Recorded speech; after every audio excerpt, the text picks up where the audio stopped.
Welcome to Unleash Your Inspired Voice, the podcast that focuses on developing a more conscious-minded, heart-centered approach to life and business. And now here to introduce today's special guest is the host of Unleash Your Inspired Voice, author, content strategist, and Unity Consciousness activist, Peter Clark Nelson. Hey, what's going on, beautiful souls? My name is Peter Clark Nelson, the host for Unleash Your Inspired Voice. My guest for today's show is Ashely Reed. During this new episode, Ashely and I cover a wide variety of spiritual and healing modalities, as well as look into what it takes to turn your passion and spiritual gifts into a successful, heart-centered, and spiritually aligned business.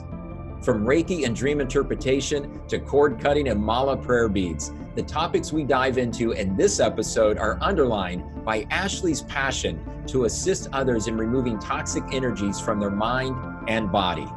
Ashely Reed is a certified Reiki master and dream interpreter who has used her gifts and passion for healing to enrich the lives and spirits of her clients for several years.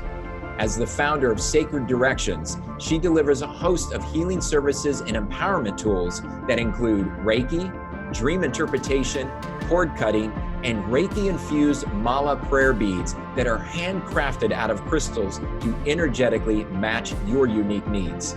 With that said, let's meet Ashely and get today's episode officially started. Hey, what's going on, everyone? This is Peter Clark Nelson. I'm the founder of Unleash Your Inspired Voice and the host of the Unleash Your Inspired Voice podcast. This is the show that teaches you how to joyously scale your consciousness while profitably scaling your business. And I'm excited and honored to have on as my guest today, Ashely Reed of Sacred Directions. Ashely, thank you very much for joining us on the podcast. Thank you so much for having me today. Oh, it's really a pleasure and an honor. And I got to say, I love all of the greenery around you. It's when we first jumped on here before we went live, I was just like, wow, that's just really cool. And it's such a pleasure to be able to have you on here. And I just want to give a little bit of backstory for everybody that's watching this episode. So again, I've mentioned before in other episodes that this is really the renewed broadcast of Unleash Your Inspired Voice. We launched this last year, and Ashely was one of the individuals that we were planning on having an episode aired, and just things happening the way they did, it wasn't able to happen. So fast forward to this year, and I'm just really excited and honored that not only, Ashely, you accepted the invitation, but that you're available, because I was very fortunate last year to have you work with me on a dream interpretation. And we're going to talk a lot about that in this particular episode. So for those of you who have been wondering maybe what your dreams mean, and perhaps you've even gone to a dream interpreter, or maybe you've never even heard of one. Well, if you haven't heard of one, you have now, because Ashely Reed is a very gifted dream interpreter, and she interpreted some of my dreams last year and helped make sense of things that I was in the process of going through. And a lot of it had to do with some of my past, biological family and so forth. And it was just, it was a really beautiful confirmation, and I was blown away by the gift that Ashely has. I mean, I've known of her before then, but to be able to actually experience that work myself personally really reinforced why I wanted to be able to not only interview you last year, but to do it again this year. And some of the other services that you offer, I know you're going to talk a lot about that, cord cutting, you're a Reiki practitioner, and you also do malas. So some people may not know what a mala is, or if you do, we're going to be able to get into some of that too. So with that being said, Ashely, share a little bit about what you do through Sacred Directions, and what led you into doing the work that you are now. So what I like to do is help people release the toxicity from their lives. Say that right? Toxic relationships, toxic people, toxic situations, and that's where the Reiki can help. That's where the cord cutting can help. And my passion is to release the toxicness in your life, because I've done a lot of that myself. Right. So I just come from a rough childhood as my background, and then that led into low self-worth, low self-image, and that led me into a relationship where I got more of that. I attracted more of that. And it was not until I hit a breaking point, I was like, this is not how life is supposed to be, that I broke free of that and really worked on myself and releasing that toxicness within myself, that I was like, whoa, this is awesome.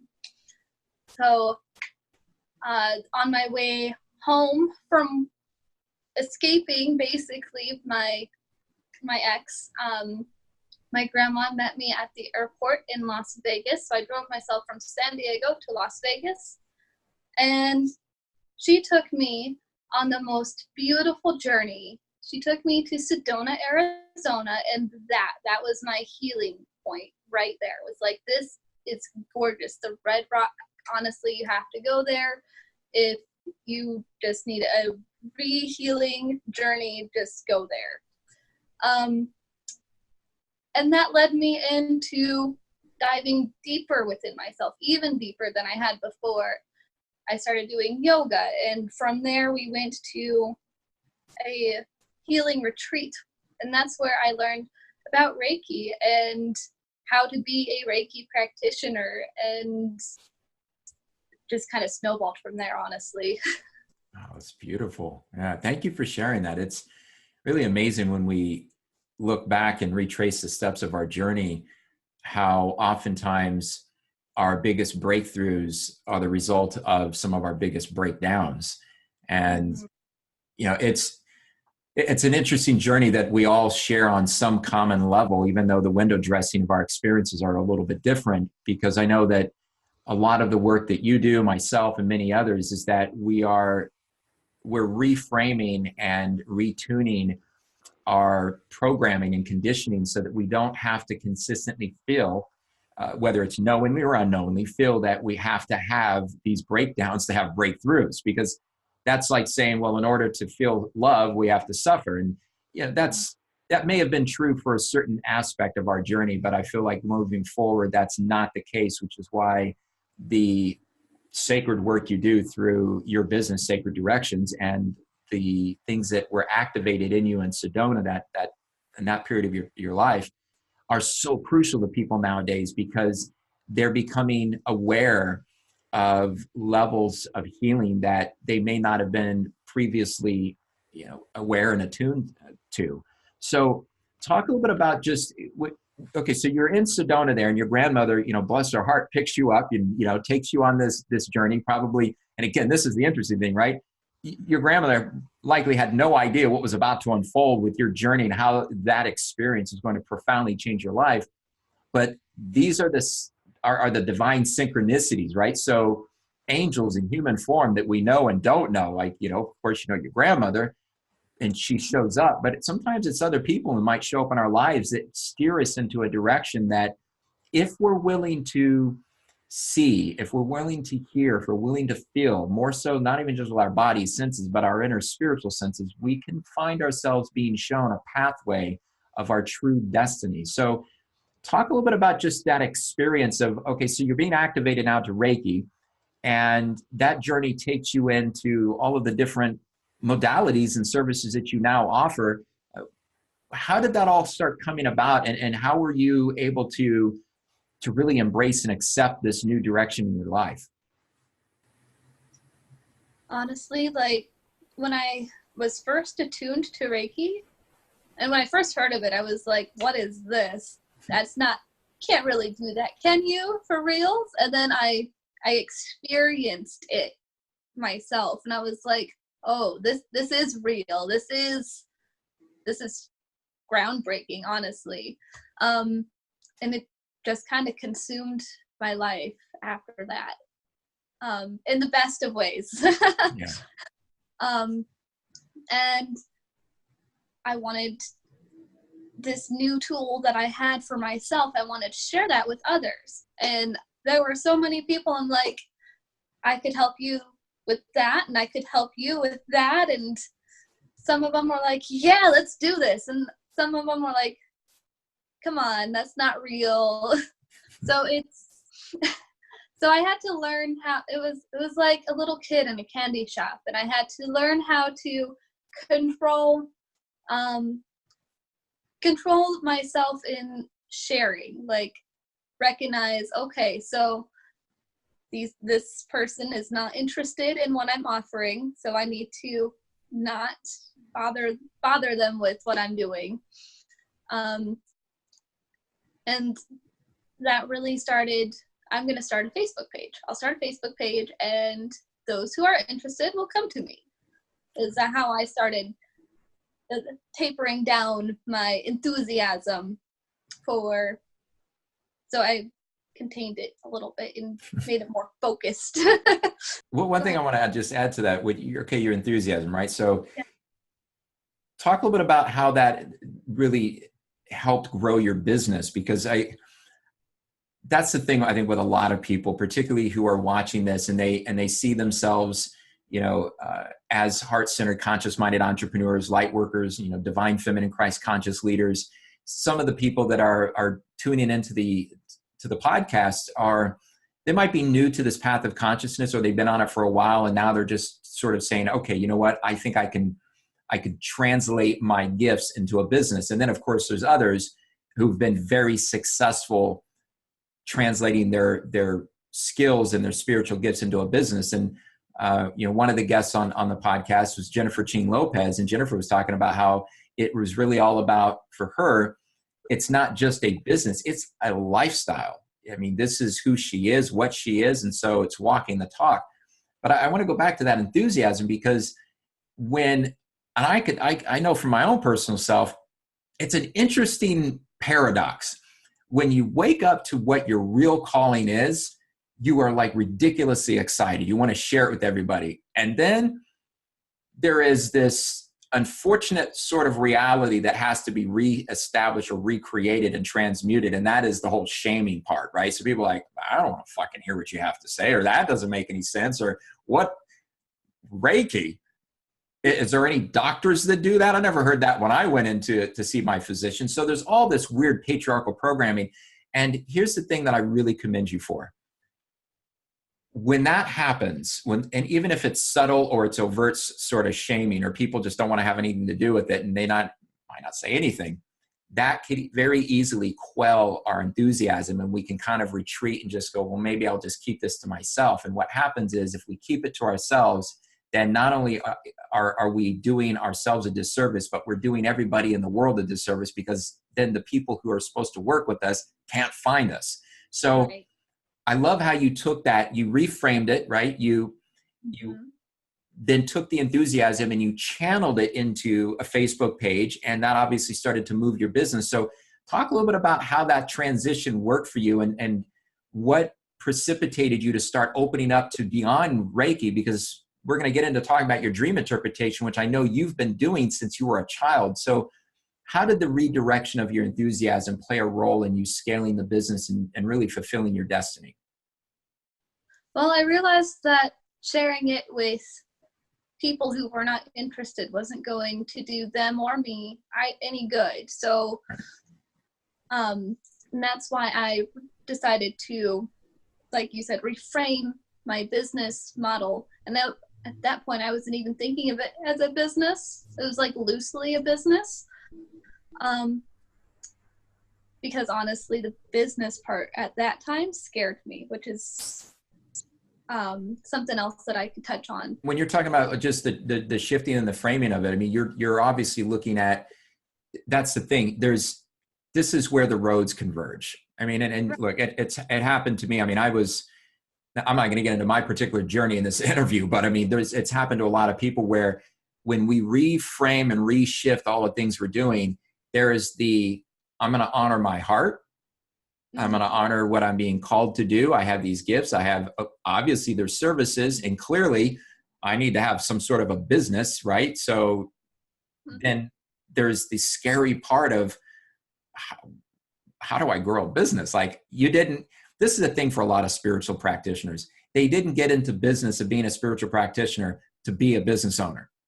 So, that was every part. Yeah. Yeah, but you have to be a business owner in order to grow the services and to let people know about it. So where I guess really, I mean, when you were doing this shift, right, and you were reframing all of the different things about what you do, how did that impact your willingness to embrace not only Reiki, which you were certainly just beginning to become this practitioner in, but how did that translate into some of the other services, like, for example, dream interpretation? When did these start to sort of cross paths and become part of the offerings that you now, that you're known for delivering?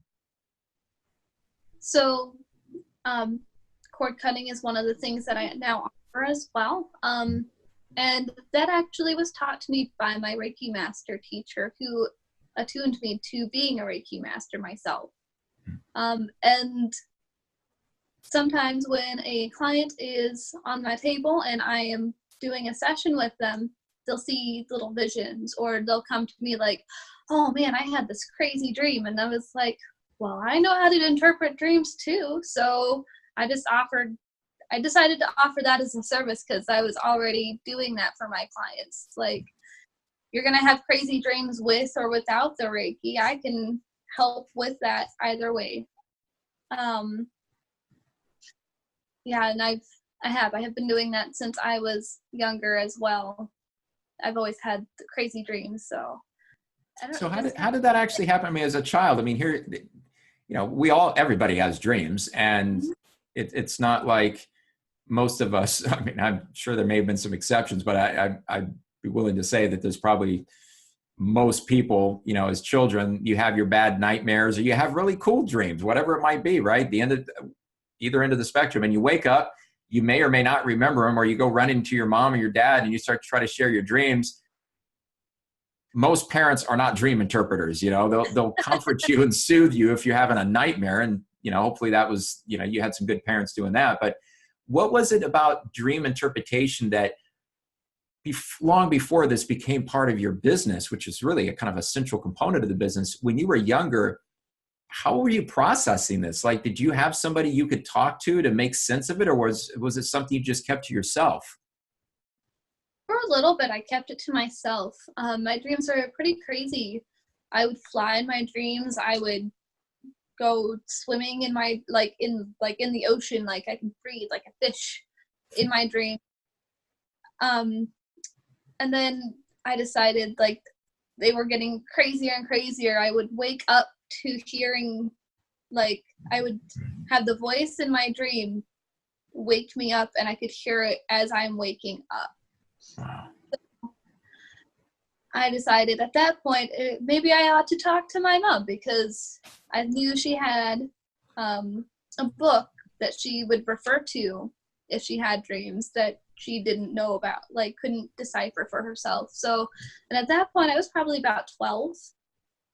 And so she was like, here's the book, look and see. And I was like, oh, all this stuff makes so much sense. And it just kind of clicked. And I really didn't need the book after I looked at it a few times.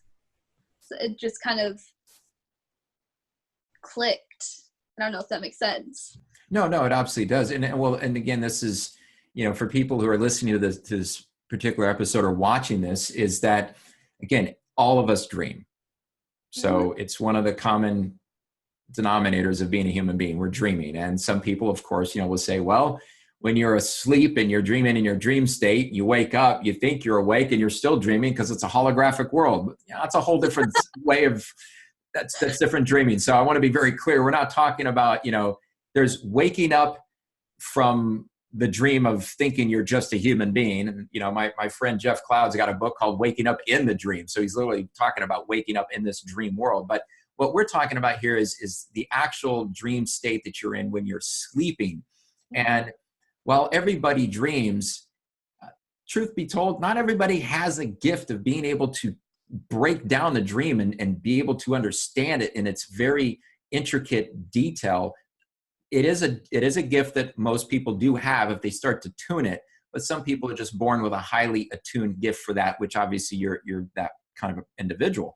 So as you're going through your teenage years and into your 20s and you're having dreams and you're learning to interpret your own dreams, let's kind of fast forward a little bit into when it became a business service. And you talked earlier about when you're doing Reiki with your clients, you're picking up these energies and these visual imagery. I know that you shared this with me last year when you worked with me on a dream interpretation. So let's talk a little bit about the kinds of dreams that people might have that they can actually come out of them and then really work on being more attuned to what they're experiencing, so that when they do work with someone like yourself, and people watching this particular episode, there's people who may likely just reach out to you and say, look, I want to hire you to interpret one of my dreams.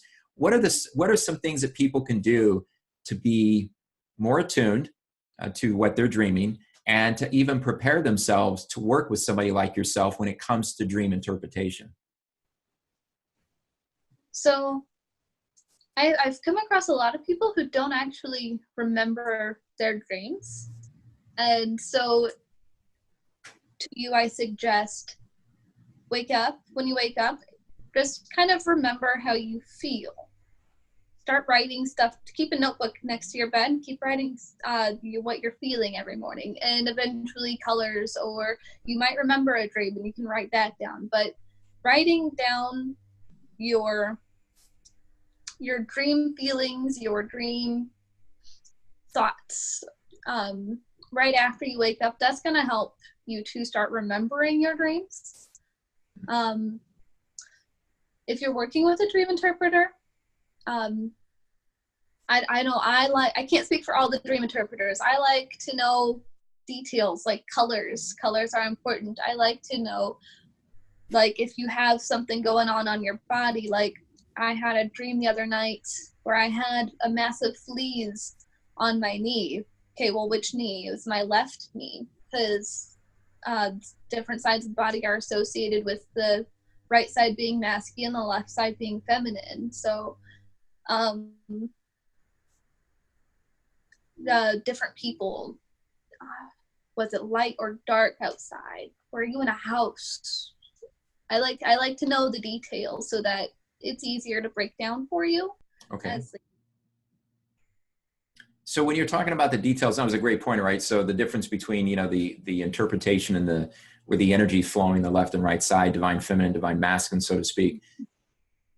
What are some, just from your experience of just working with so many people, and then of course just interpreting your own dreams all these years, of just what are some of the reasons behind the details? Like what are you looking for, and perhaps how do you make sense of these details that to a person who's describing them might not really make as much sense? Because let's face it, when somebody's having a dream, there's sort of an amalgamation of things that just don't make any sense. You've got this here, you got that there, and it's just a mishmash of scenarios and like, the hell, why is this person in my dream, and why are we here, and what, that's the part that kind of throws our logical mind off a little bit. So how do you make sense of all of that? Well, first things first is, I know that your subconscious is speaking to you at that point. So think of it like peripheral vision. So when you're up and you're awake, you have peripheral vision, but you might not be aware of it until your attention is brought to it. We're very tunnel visioned. So in the same way, your subconscious, while you're awake, notices a lot more going on around you than you consciously notice. So when you're sleeping, then you have the crazy weird dreams. Like, I'll bring up the example, the fleas on my knee. That's a hindrance. And I know that that's a hindrance because it's on my knee and it's my leg, and you need your leg to move forward. So if somebody comes to me with a dream that's a hindrance, we're going to look first at yourself. How are you hindering yourself from moving forward? And if you're not hindering yourself, then what's going on around you in waking life?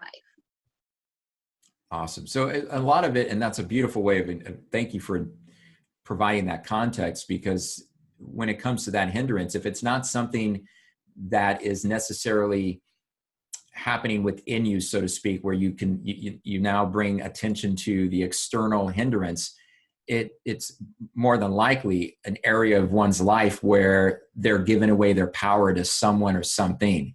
So while that someone or something is clearly external, the belief system or the mechanism that's utilizing that belief system to make you feel like you're being, held back by someone or something outside of you, it's really on the inside. And that's as you beautifully pointed out, that's your subconscious sort of knocking there on your conscious door going, hey, there's something you need to be aware of.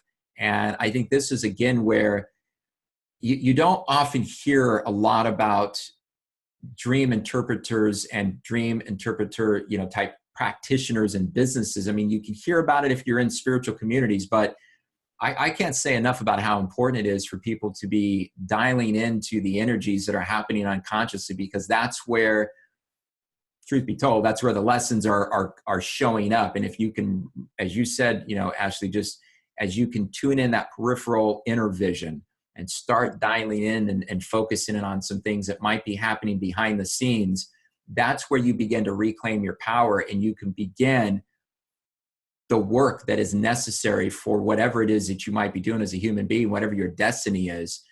So once you see that, and you can no longer be afraid of reaching out to it, embracing it, as you did obviously with your situation there in Sedona and how it led you on this beautiful path.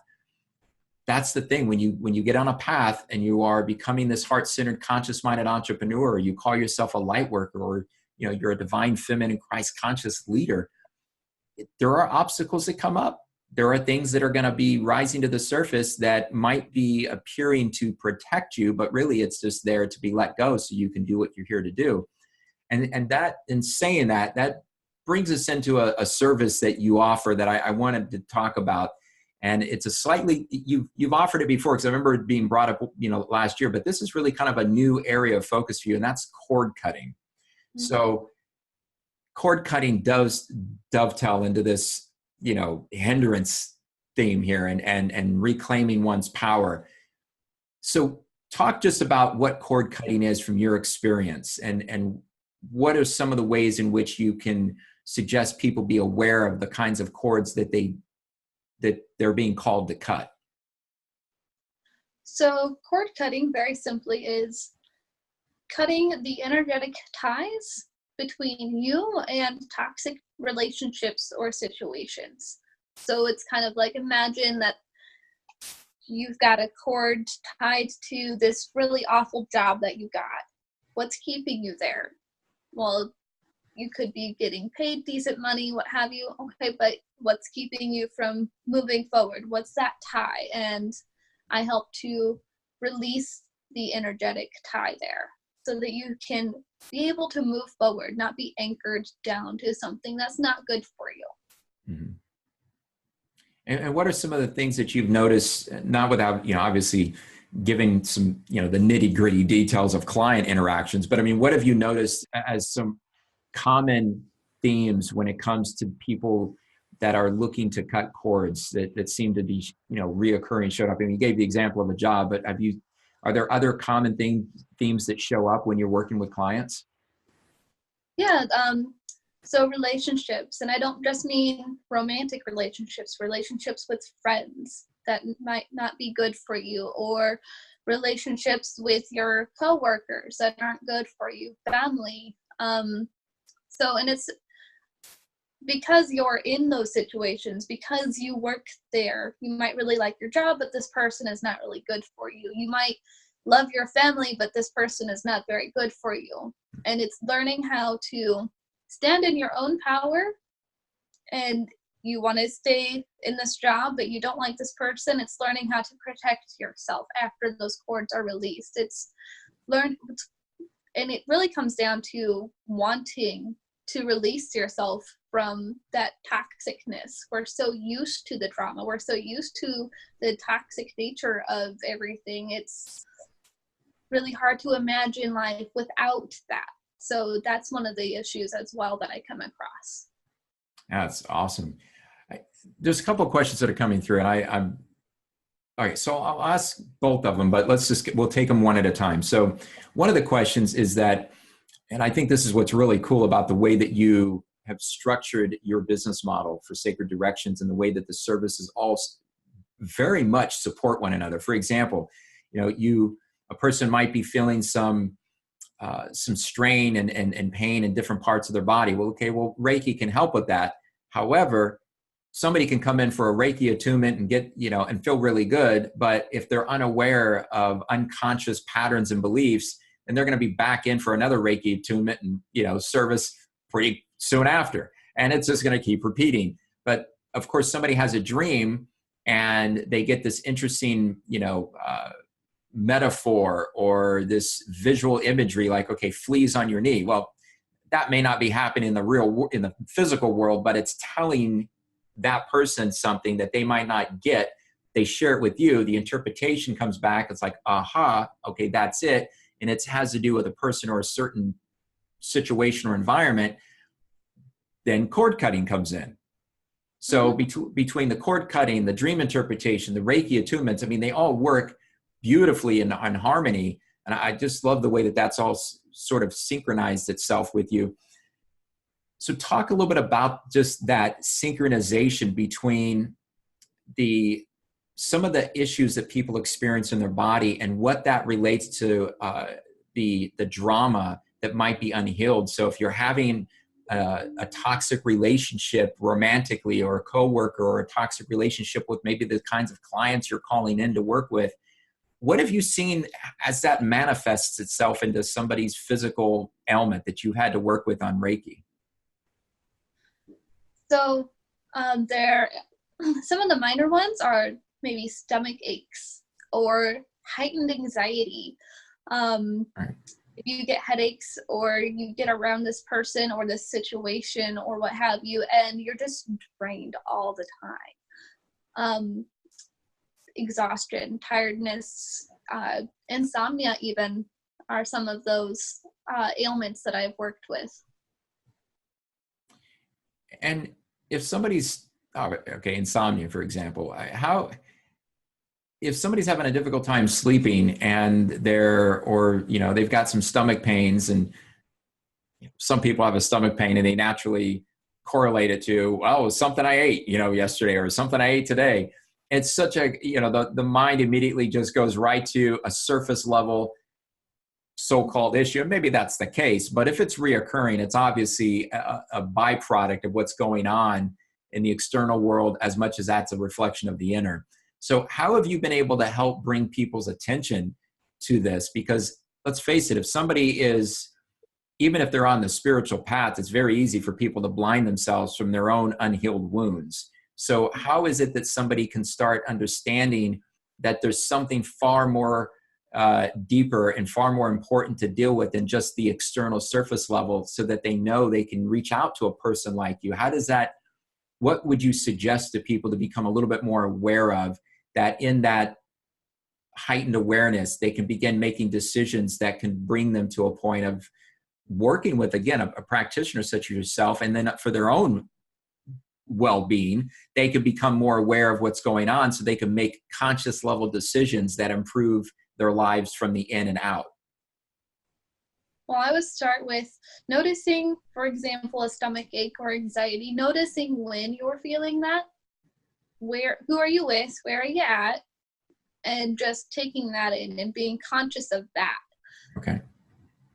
And then how I help people through it is, while I'm doing Reiki, I actually work with your chakras as well. And each of your chakras are associated with different things. So the lower three chakras in particular, the root chakra is associated with your, foundation, your security. That's the word. Yeah. And so if you're not feeling secure in life, finances, home, etc., that's going to be out of whack. Your sacral chakra, which is right above that, is associated with the relationships. And again, not just romantic relationships. And then your solar plexus is associated with your own power. So that's how I can also bring attention. That's beautiful. And then, of course, you've got the heart chakra, the throat chakra, you've got the third eye and the crown chakra, and then you've got your eighth chakra above that, which is really tapped into the upper, the upper dimensions and frequencies where things can come through and really start to obviously activate people on a much deeper level. But I love the way that you've taken in the correlation with the energy centers in our body, because they're crucial, obviously. And so as you are teaching your clients to become more aware of their inner and outer realities, that brings us into some of the physical things that people can do in their lives, some of the rituals. And I know you work with malas, right? So, there's crystals and gemstones, and there's other different talismans and so forth. So talk a little bit about your work with malas and how that can play a role in mitigating some of the stress and anxiety that people may be feeling, in addition to obviously all of the other things that you're doing to work with somebody in that respect.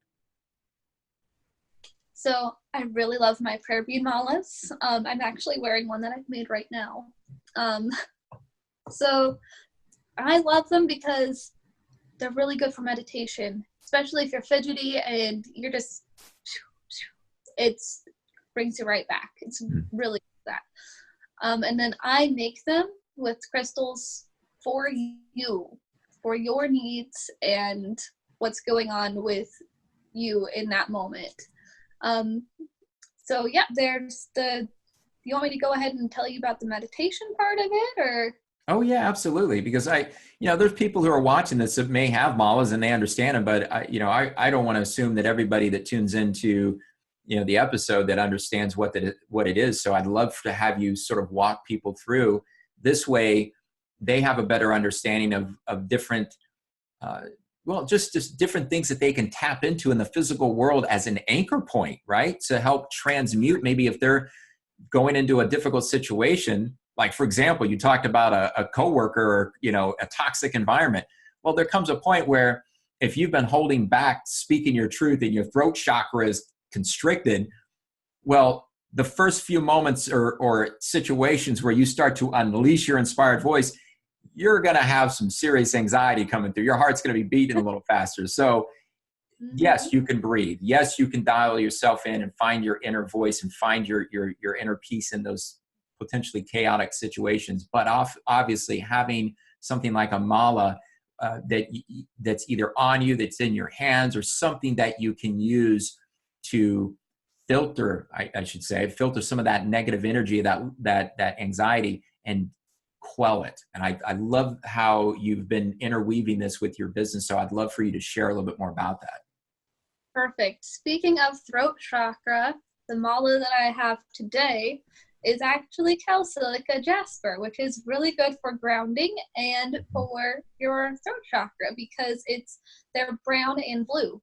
I don't know if you can maybe see. Oh, it's beautiful. Yeah. I noticed that when we first got on here before we went live. It's a beautiful piece. And I love the way that, just as you were describing that, obviously it's a way of grounding. So talk a little bit about how just your process of putting these together for yourself and how you know yourself as well as you do. And then let's translate that to the way that you are called to create these for your clients.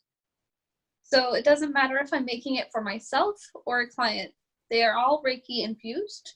So while I'm stringing these beads together, and there's a knot in between each one. Mm-hmm. So while I'm stringing them together, knotting them together, I am Reikiing them. And they're therapeutic for me. And I never make them if I'm not feeling my best, because I do not want that energy into these. These are for healing. So I don't want that in your piece. So, and then I use them when I'm meditating. There's 108 beads, and you can use whatever mantras, whatever prayers, whatever meditation you want. And you just go up one way and come down the other. And if you feel like you need to meditate more, this here, called Maru or Guru bead, depends on who you're talking to. That's essentially the teacher bead, and it's also said to hold all of your hopes and dreams. But you never cross that bead. because it is disrespectful to cross your teacher. So you go back up the other way that you came. That's cool.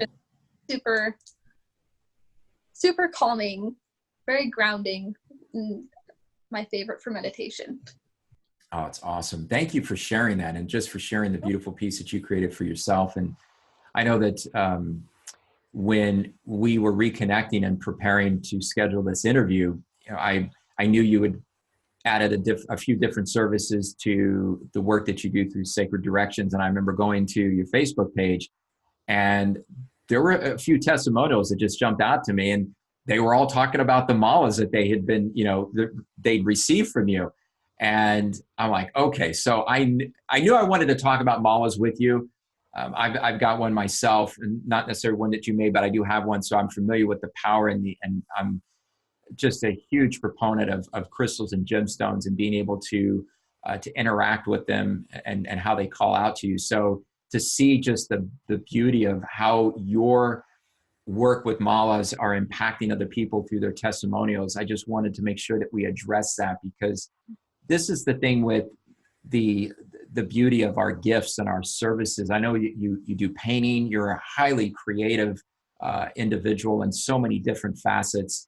And I just think it's a wonderful time that we live in, where our creative gifts as individual sovereign beings can be shared at such a level that we can reach people in all parts of the world.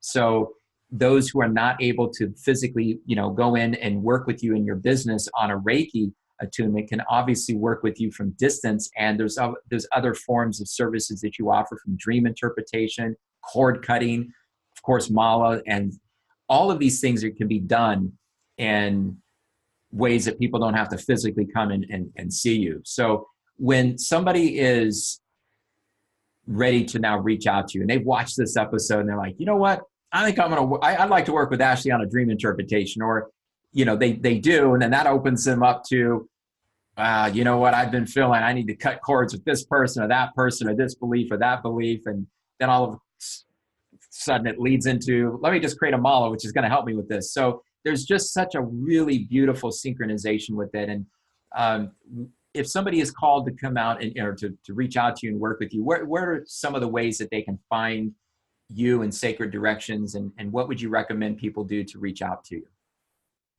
So I have a website called sacreddirections.org. I have a contact page there. I've got my Facebook page, Sacred Directions, and you could reach out to me there. Those are the best ways to reach out to me through my business. Great.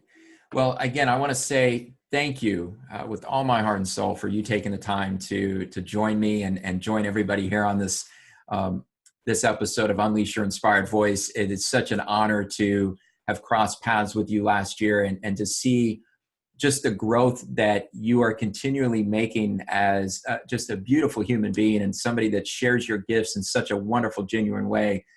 It's just a blessing to know that people like yourself exist in the world at this time, because the more of us that can overcome our individual, our traumas, and we can transmute the challenges that we've had in this lifetime and of course other lifetimes. And then there's the transmutation of the collective trauma too. So there's all these different layers that we're working through. So that means that there's going to need to be other people, a multitude of people who are willing to tap into their spiritual gifts and to give themselves permission to share those gifts and to share their creativity with others and to be seen, to be heard, and be felt. Because if you don't, then people can't find what they're looking for. Yes, there might be a lot of Reiki practitioners, or there might be dream interpreters that you can reach out to. But here's the thing. Some of the people you might be called to as an individual, you're not going to relate to. That's because you're not coded for that particular energetic signature, no matter how gifted that person might be, which is why it's so important that if you have a gift as a spiritual healer, as a holistic practitioner, whatever your creative gift or your healing modality is, it's imperative that you unleash your inspired voice. Because when you unleash your inspired voice, you're allowing others who are in alignment with you that you don't know exist and they don't know you exist. That light is now magnified. The frequency is expanded. and then it makes it easier for people to reach out to you. And so that's why, again, I want to say thank you to you, Ashely, for answering the calling of your heart when you did in Sedona, when you were coming out of a very difficult situation and you allowed yourself to continue to be guided and to continue to add to such a beautiful, set of services that you can now share with the world. And then I also want to thank you for taking the time to share your voice, your experiences, your insights and wisdom on Unleash Your Inspired Voice. So again, for people who want to work with Ashely, you want a dream interpreted, you want some Reiki attunements to being done, you have some cords that you need to cut. And let's face it, at some point, we all have cords we got to cut. And then, of course, if you want to have Ashely develop or create a mala for you, reach out to her at sacreddirections.org. You can also find her on Facebook. And again, I want to thank you, Ashely, for coming on the show. And I want to thank everybody for taking the time to listen and watch this episode of Unleash Your Inspired Voice. If you're looking forward to some of the upcoming guests, I welcome you to come back on the show when we are having our next episode. If you don't know some of our guests and you haven't come across this podcast, except for right now, this is the first time you've joined us, you can go to peterclarknelson.com or you can go to unleashyourinspiredvoice.com. You'll find the links and the information there about this podcast. And from my inspired voice to yours, thank you for joining us. And if you have a gift that you are being called to share with the world, or that you've already been doing it, but you've entered a new timeline and you're not sure if it's right for you to rise and to scale, let me say that there is no better time than right now, because the world needs to hear what you have to say. The world needs to feel what you have to share. So unleash your inspired voice, because we all need it. Thank you for joining us, and I look forward to having you join us on the next episode of Unleash Your Inspired Voice. I want to thank our guest for today, Ashely Reed, for joining us on the Unleash Your Inspired Voice podcast.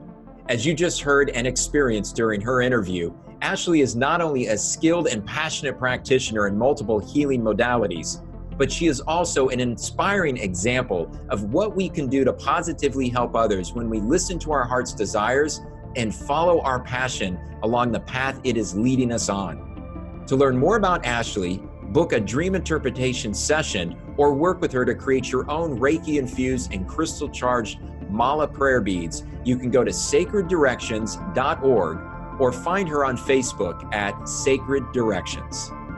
To get access to bonus material from previous guests and episodes of the Unleash Your Inspired Voice podcast, as well as being notified of upcoming guests and special events, please be sure to visit unleashyourinspiredvoice.com and sign up today. I also want to give a shout out and offer my eternal gratitude for the divinely gifted team here at the Unleash Your Inspired Voice podcast. Talassa Tam of Talassa Designs, who is the amazingly gifted artist behind the branding of Unleash Your Inspired Voice. To learn more about how she can bring your vision to life through beautiful and heart-centered brand design, please visit talassadesigns.com. And to my dear friend and brilliant podcast producer, Samantha Castro of Castro Creations, thank you for all you do. Without you, the Unleash Your Inspired Voice podcast would not exist as it does today. If you're seeking high-level editing, mixing, production, and support on your videos or your podcast, please be sure to visit scastrocreations.com. As always, thank you all for joining us on Unleash Your Inspired Voice and for playing an important part in giving birth to unity consciousness in our lifetime.